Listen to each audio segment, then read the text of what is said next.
Welcome everyone to the Responsible Bytes podcast, the podcast where we talk about all things safe and responsible technology. I'm your host, Dr. Zena Assaad, and today I am joined by Nehal Bhuta, who is a Professor of Public International Law at the University of Edinburgh. Thank you for joining us on the podcast today, Nehal. Thank you very much. We're excited to have you on here. You and I do some similar research. I do it from the engineering side and you do it from the legal side. So you do a lot of work around weapon systems and laws around weapon systems.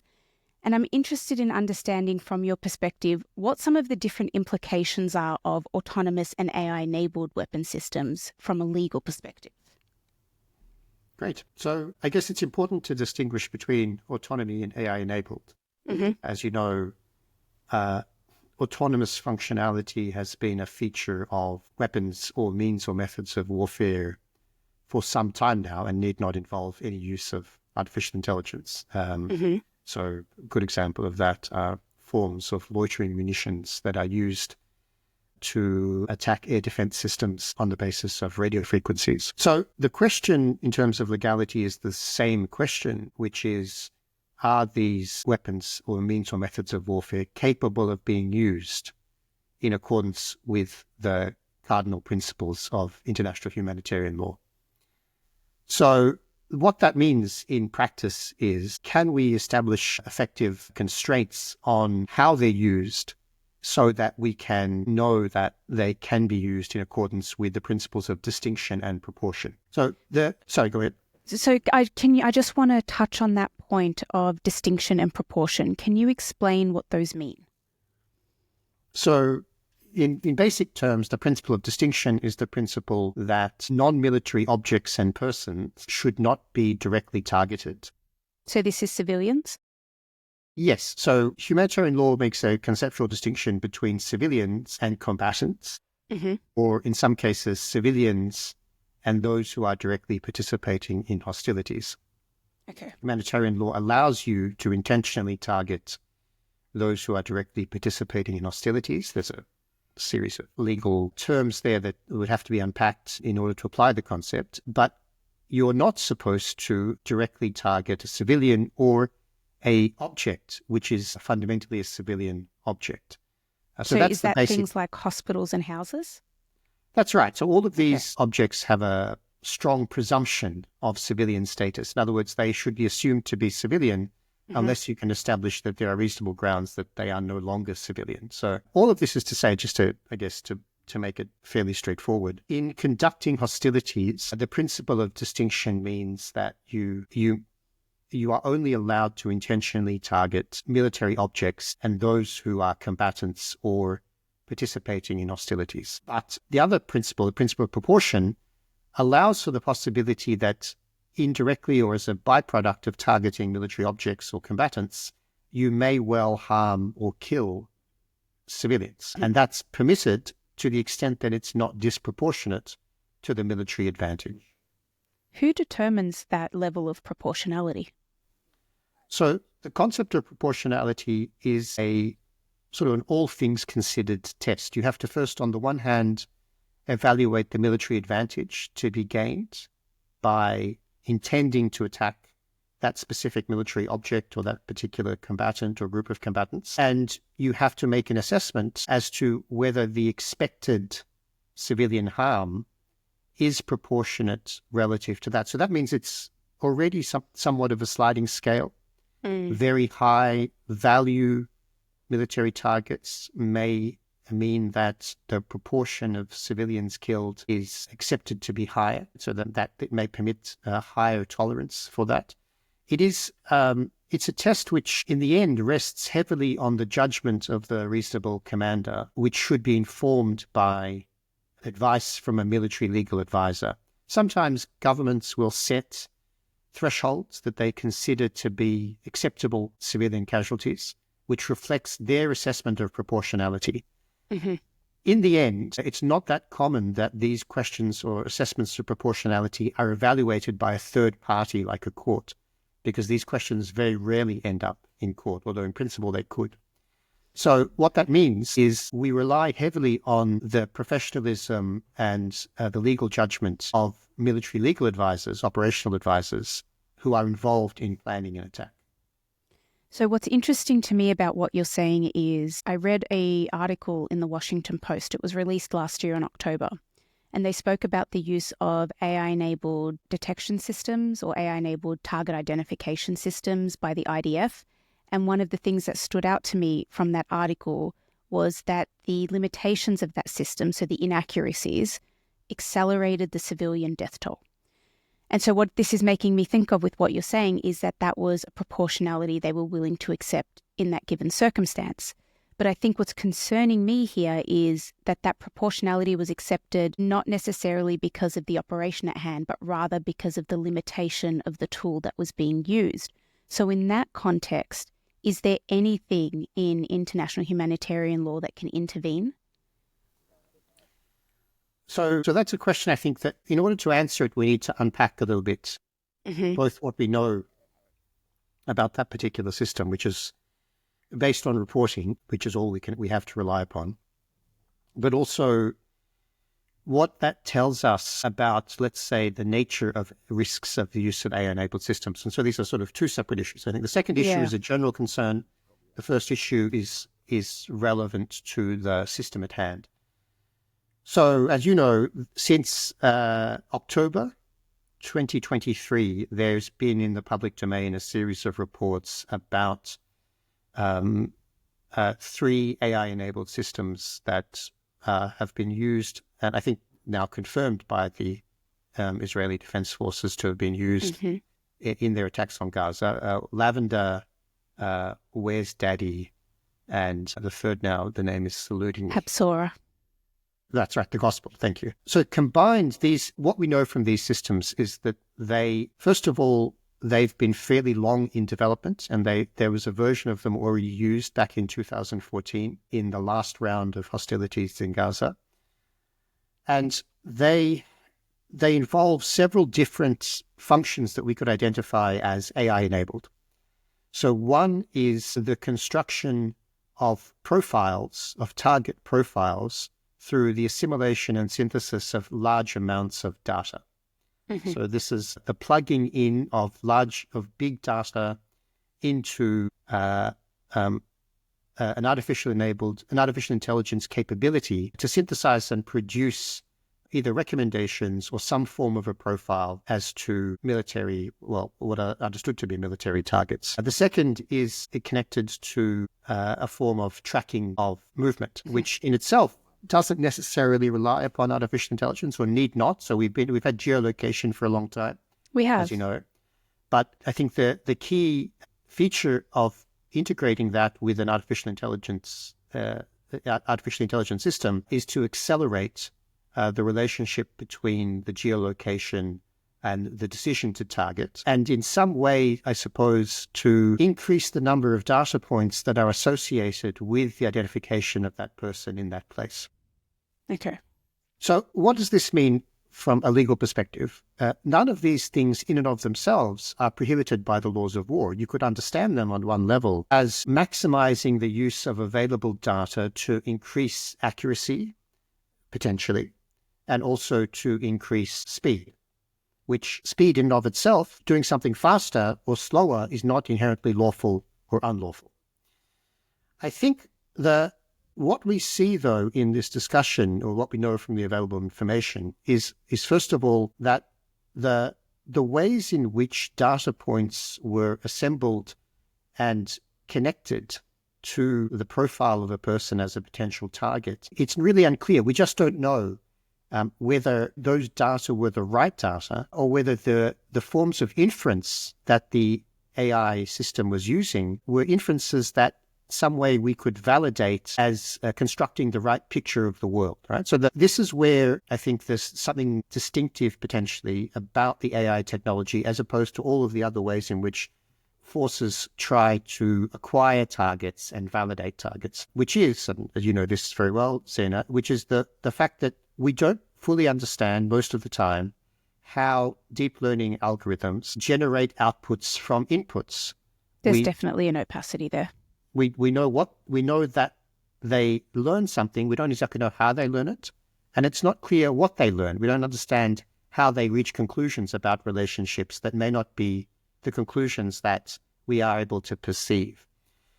So all of this then results in sort of the processing of very large amounts of data that could be relevant, generating profiles, and then in the last instance, there ought to be some way of validating that you've identified the right person with the right profile and that the salient forms of information that the system relied upon are really the right ones, right? Because if you're putting weight on the wrong things, you might systematically identify the wrong targets at a very high rate. So there was an interesting example that was reported relatively recently where 1,000 names were identified as potentially connected to militancy, whatever that means. It turns out that this was a high school graduation list. Once it was actually read and checked by a human operator, and that misidentification or that misassociation could reflect, first of all, just making the wrong inference from the words that are associated with the list. As we know, machine learning generates multiple kinds of inferences, some of which are valid, some of which are not, some of which are partially valid. We don't know how it puts the picture together, but it could also be the result, in addition, of learned patterns of behavior where, if in the past a list like this has been accepted by an operator, that's a reinforcement of the correctness of the inference, and that could feed back into the system. There's also an element there around context as well. If all of the students were male and male was a contextual thing that was accepted in another data set, it would also be accepted in this one. Exactly. So these are all the ways in which you've got multiple forms of inference taking place under the opaque decision-making process of the system, which spits out a result. It's a result that, in order to interrogate, may require some unpacking, or it may require, on the part of a human operator, quite a lot of contextual understanding and expertise. Now, that's the point at which I think we can see the risks associated with the use of systems like this in order to identify who is targetable and who is not. Now, what we know, again, about the system that you've mentioned, based on public reporting, is that in the early stages of the war, or in the first few months, there was a premium on speed and there was a premium on the scale of attacks. Under those two conditions, it turned out not a lot of time was invested in checking the targets. So they were produced, they were authorized in some formal sense by a human, but within a very short time span. The amount of time reported was 20 seconds.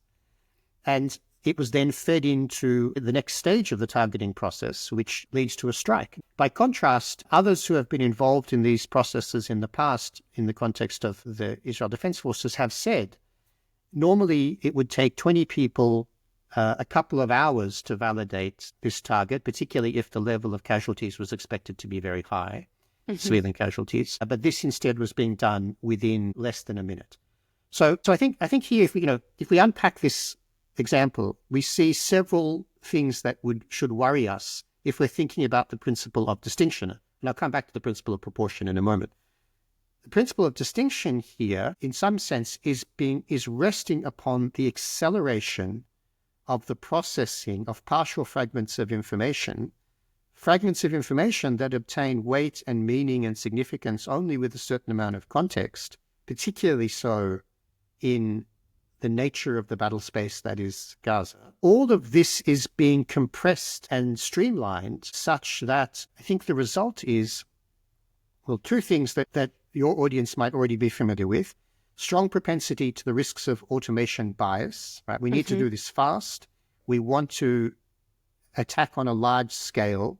In order to do this quickly and at scale, we need to accept. So we need to find reasons to reject the output rather than reasons to confirm it. And so the entire process, I think, has a strong element of the risk of over-inclusion. It has a strong element of the risk of a certain kind of bias, which will reflect the ways in which these data points have previously been associated with risk profiles. So as you said, a group of 200 young men graduating from high school may be incorrectly associated with a militant formation because the weight that's given to their age and their gender is ultimately learned by the algorithm as something that's been significant in the past.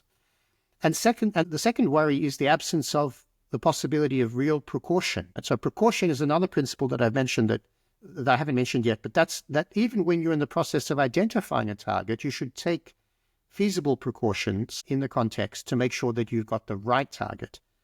So scale and speed built upon masses of decontextualized, processed data, which we don't really know how it's been validated. We couldn't understand the ways in which it's been susceptible to proper interrogation and checking. All of this is a black box for us. It could be a black box because that's information that we don't have access to. It could be a black box because these are things that have simply been streamed out of the system, right? That after a while, as you know, once you automate things, you tend to rest the next step of automation on the successful automation of the part before. And so you build the black box on top of other black boxes. All of these things put together generate, I think, immense risks, not specifically on an individual basis, but given the scale. If you're doing this at 20, if you're doing this, validating this every 20 seconds, and as a result, processing thousands, tens of thousands of targets in this way, and that in turn is matched with a military capability to strike all of those targets essentially continuously, then I think you've got a deep risk. I think you've turned potentially the principle of distinction on its head. You've not really been able to, I think, demonstrate your capacity to comply with that on that basis. And if the bigger context is also, in addition, we accept high levels of civilian casualties as a policy decision, and we accept, because we want to do this fast and we want to do it at a large scale, we accept large risks of cascading errors over periods of time. I think those two things together mean that there's a risk of not just failing to comply with distinction, but also in the end, something that looks and feels like, I think, a systematic failure, which could amount to a crime against humanity. It is a systematic failure for a lot of reasons. For me, I don't think people appreciate the transition from data to information and to knowledge. And this is something as researchers that we do a lot. Data is insignificant unless we contextualize it and turn it into information. It's just symbols and numbers, and it's insignificant really in its raw form. We then add context to it to turn it into information that's usable. And then we use that information to apply it to understand things. And that's how we turn it into knowledge. And from what you're saying, really what AI has done is it's flattened that whole process, and it's created kind of a bleak way of understanding things. Instead of going through this process, like you were saying before, it used to take, 20 people and several hours to get from the point of data to the point of knowledge. And we've flattened that experience to a mere 20 seconds, and nobody has stepped in throughout the process to validate that and make sure that we are still accurately and authentically translating data to information to knowledge. That scaled approach has just completely omitted that, really. Yeah, I think that's right, and I think this is if we articulate it in these terms, I think we can get a sharper understanding of what's the risk here. Right? It's not automation per se. It's not AI per se. It's first of all the context of the hostilities is an important place to start. Right? Is this a context in which experiential knowledge, human validation, human insight is really critical to enabling effective application of the principle of distinction? And secondly, is this a context in which behind any use of the system, there are important policy choices to be made as to how you are going to prosecute the hostilities? Right? So if, for example, the approach was closer to the counterinsurgency approach that was consecrated by the United States counterinsurgency manual in Afghanistan after 2009, where they said unnecessary or civilian casualties are a strategic problem for us, and we need to take more care because it's generating a lot of support for our enemies, right? So we're going to take a much more cautious approach in the minimization in order to minimize civilian harm. That's a policy choice. And one could see how, if that's the overarching policy jacket into which the technology is being used, then all of the concerns that you have could be accommodated by the ways in which by building in certain kinds of levers into the system, and by changing the way in which you process the data, maybe introducing more levels of validation, engaging in a process of looking at being able to ask the system to generate counter indications in order to double check. So there's all sorts of ways in which the power of the data analysis could actually generate much less or even minimize or improve the risks of civilian harm greatly. But that sits within the nature of the hostilities, in a sense, the political project underlying the hostilities, but also it sits within a policy framework that has to make choices. Humans have to make choices about how we interrupt this flow from information to knowledge, as I think you've rightly put it.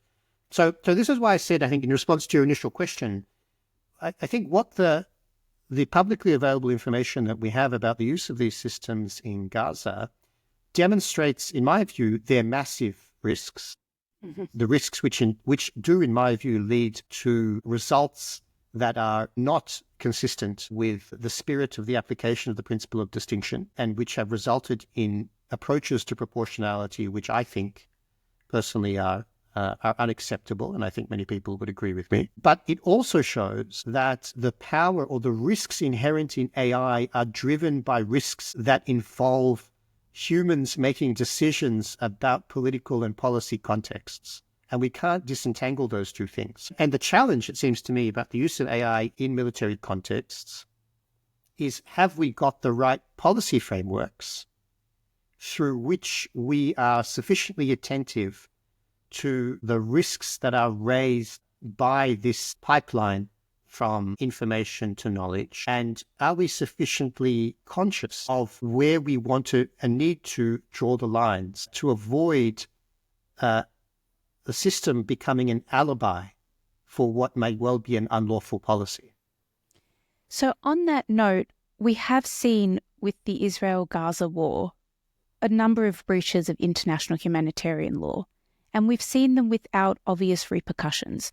And I agree with you that a lot of the issues are human issues, and the guardrails that we have to put in are around human decision-making.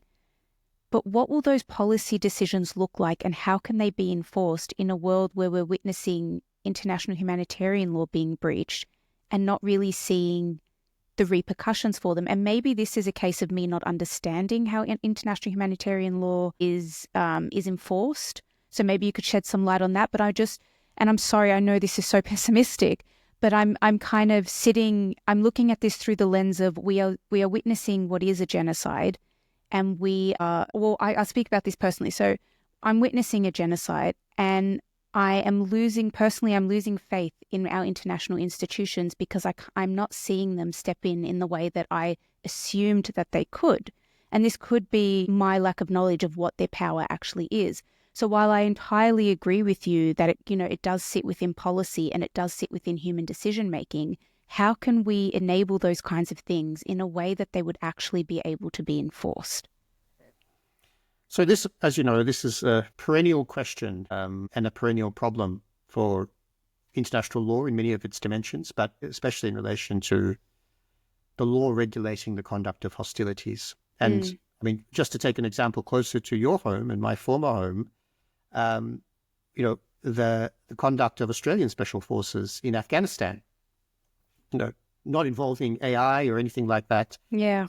It involves, in the end, the application of force in hostilities generates very lethal discretion in the hands of the human being who is responsible for applying force.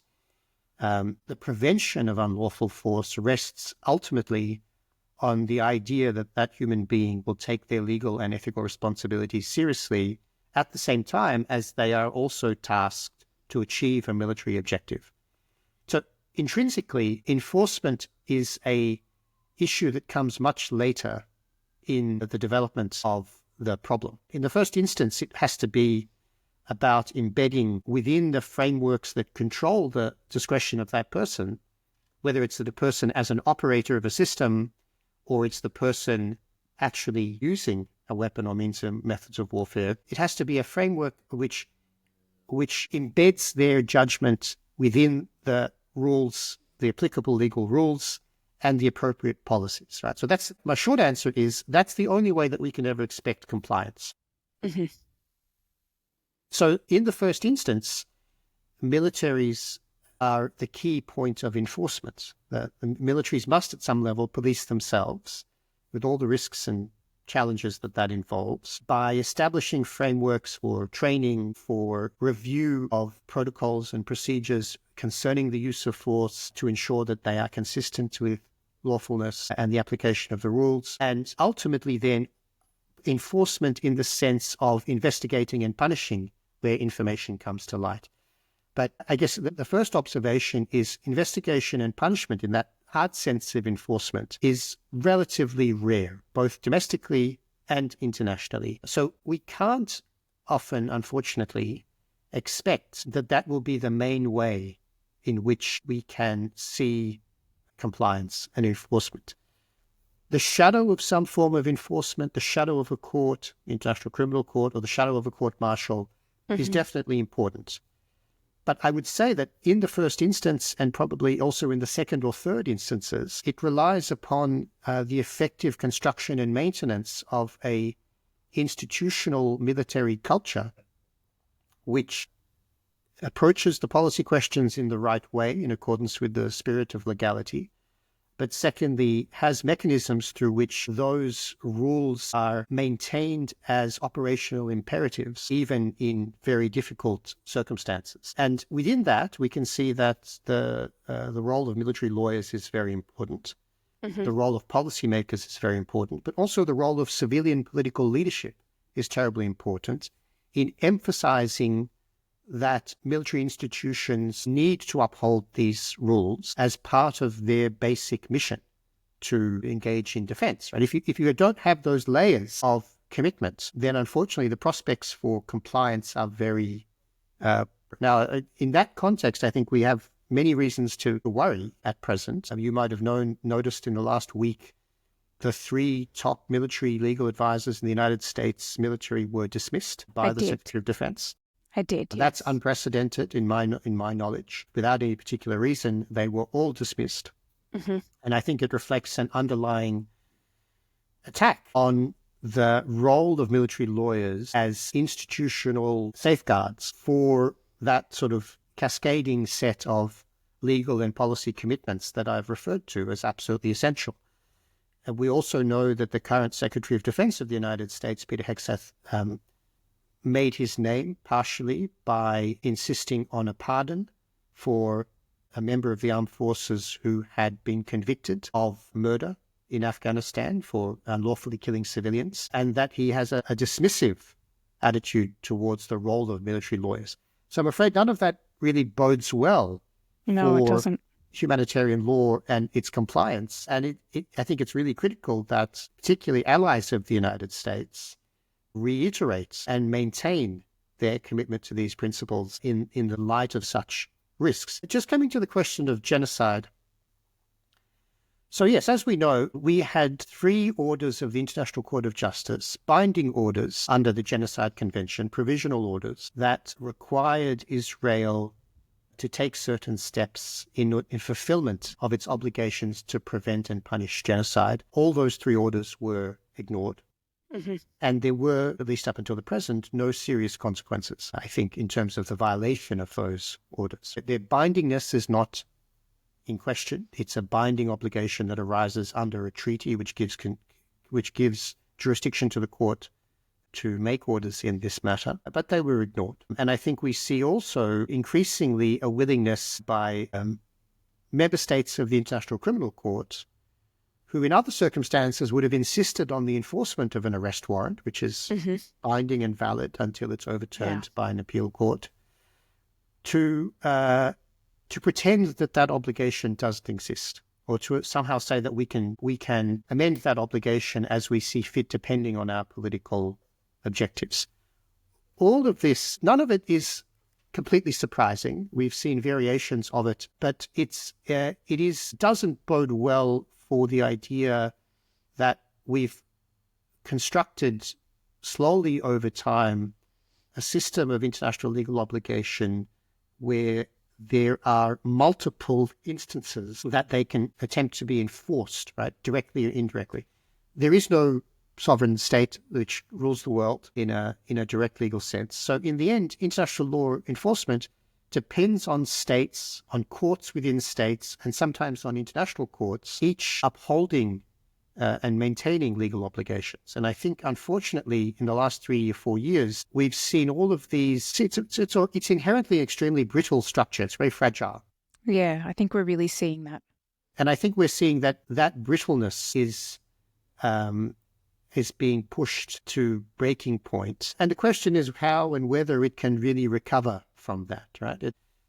Unquestionably, it's disillusioning for many, both lawyers and non-lawyers, who perhaps approach this as the idea that, well, we should defend the system because we're worse off without the system than we are with it for all of its flaws. But I think we've had also a really dramatic shift with the new administration, one that we could all foresee as coming, which says, well, to the extent that we don't agree with an institution, we're willing to destroy it or discredit it. And that is being applied at I think, a scale and a scope that's pretty distinctive. Hypocrisy was never absent in international law. It's been with us for a long time. It has. The question is when hypocrisy goes. In fact, in some ways, you have a real problem when people. It's not that they no longer worry about hypocrisy; they seek to be consistent in their opposition to international law. And I think, unfortunately, that might be a situation that we are approaching. For me, one of the moments that really shocked me and that contributed to me really losing faith in our international institutions was when Benjamin Netanyahu spoke at the UN and held up a map of the Middle East that had Israel all over it. And I remember watching that and thinking, how is this real? How can this, could someone from China stand up in front of members of the UN and hold up a map with Taiwan and stamp China on top of it? Would that be acceptable? Absolutely not. So why is it acceptable in this regard? And I think you're right. It's because we are working with very fragile and brittle systems, and that fragility reveals itself in these moments of crisis. And that's what we're seeing with the Israel-Gaza genocide. And it's really difficult for me. My background's in engineering. It's not in law. And so maybe there are pieces of the puzzle that I'm missing. But this experience has made me question what the purpose is of international institutions like the UN and like the ICC and like the ICJ when we see these kinds of things happen in those institutions. And I think you have touched on that quite a lot. They are brittle and fragile systems. They are very human-based systems, which means they can be hypocritical and they're not always upheld in the way that they're supposed to be upheld. But I think just from my perspective, maybe I had some rose-colored glasses on about the way that I perceived these international institutions, and it's been quite disappointing for me to see it play out this way. I think the disappointment is understandable. I think perhaps it's the result of perhaps a misunderstanding of the nature of the sources of effectiveness here. Yeah. If we think of effectiveness as decisive enforcement, which is apolitical or at least not held hostage to fairly naked political considerations, then yeah, absolutely. It's a very disappointing situation. For those of us who obviously work in the field of international law, we know that that's an unrealistic picture. Mm-hmm. So I suppose we spend a lot of time explaining to people why why international law still matters, even if it consistently seems to fail these sorts of situations. It was the gentle way I was trying to ask the question. And that's a perennial problem. It's a perennial question. I think it's come to a head at the moment because of not only the situation in Gaza, but even now the situation in Ukraine, where until 3 weeks ago, the commitment to the illegality of the Russian invasion and also its attempt to seize territory in Ukraine was unquestioned. Yeah. But with a radical change of position by the current administration, those relatively bright lines have now started to be talked about in ways that make them more blurry. So at some level, enforcement is always a hostage of politics. I guess I'd point to a couple of dimensions here. One is the level of the General Assembly, which represents all of the world states, not just the most powerful. We've seen overwhelming votes which have reinforced the commitment of states to the rules that exist and which we think should be applied. Non-acquisition of territory by use of force, unlawfulness of military occupation which is aimed to deny self-determination or acquire territory, the rejection of aggression. All of these things have been repeatedly reaffirmed by that body which represents almost 200 states in the world. Now, that body doesn't have at its disposal institutional mechanisms to simply enforce those rules, but rehearsing them and reasserting them in contexts where there's an attempt to disregard them and also to deny that they really matter, I think is itself part of the maintenance of the idea of a legal system and a legal order.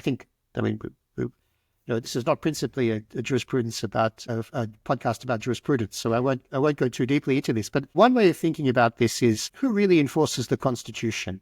Mm-hmm.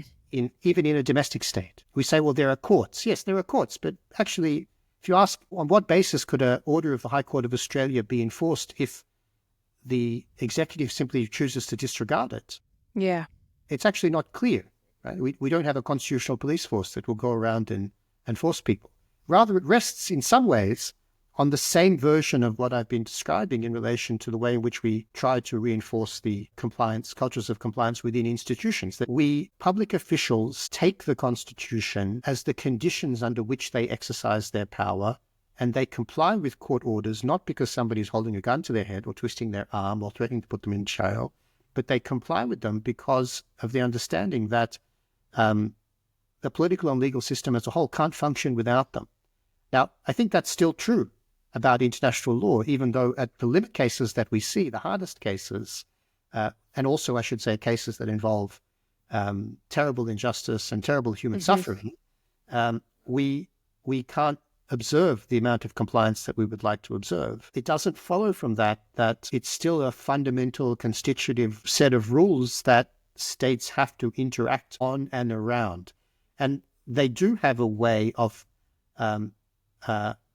returning as frameworks for decision-making, even in the aftermath of a crisis. So I think it's also important here to take the long view, as well as it is to reinforce the idea that it's really no different at some level from the way in which a constitutional order functions domestically. It relies on officials and decision-makers understanding themselves as fundamentally regulated by these legal principles, that's part of their office. And I think that's the way in which we've tried to build compliance with international humanitarian law over a long process. It fails regularly, but we really can't do without it in that sense.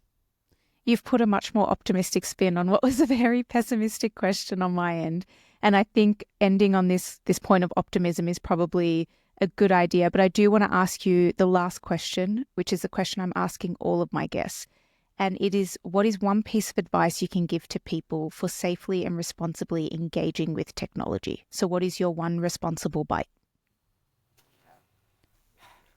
So let's say in the context of AI-enabled means and methods of warfare, which is really what I work on most, we need to adopt an approach to safety and system safety, which embeds the ethos of legality in the design and operation of the technical system and the human system. The short version of putting that is the legality of all of these systems in laws of war and human rights is a feature or property of the system, not of specific decisions by individuals. And policymakers and, I think, military decision makers need to approach it in that way. I think that's a perfect spot to end on. Nehal, you've been incredible to talk to. Thank you so much. And I will leave in our show notes details to all of where people can find you, socials, things like that, in case anybody does want to reach out to you after this. But again, thank you so much. Honestly, it's been a fantastic episode. Thanks, Zena.